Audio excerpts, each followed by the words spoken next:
Hi, my name is Neil Huffman Honda. I'm here from Neil Huffman Honda in Clarksville, Indiana, and I'm here to teach you about how the maintenance miner works on your vehicle. So whenever your vehicle needs an oil change or any other maintenance due, you'll have an illuminated maintenance due light, like in this vehicle. In this case, it's an A16, which is A is your oil change, 1 is a tire rotation and balance, and 6 on this vehicle is for a differential for your all-wheel drive system.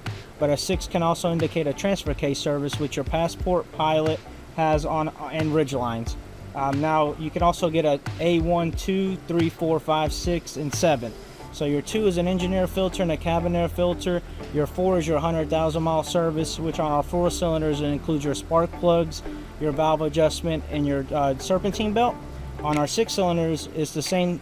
You get a timing belt tensioner, water pump, serpentine belt, and coolant in the vehicle. If you get a 5 code alone, that is your coolant service. Your 6 is, like I said, the differential in your transfer case, and then your 7 is your brake fluid. You can also get a B, which also indicates just a oil and filter change, and with those numbers at the end of it. But that's basically what those codes mean, and thank you.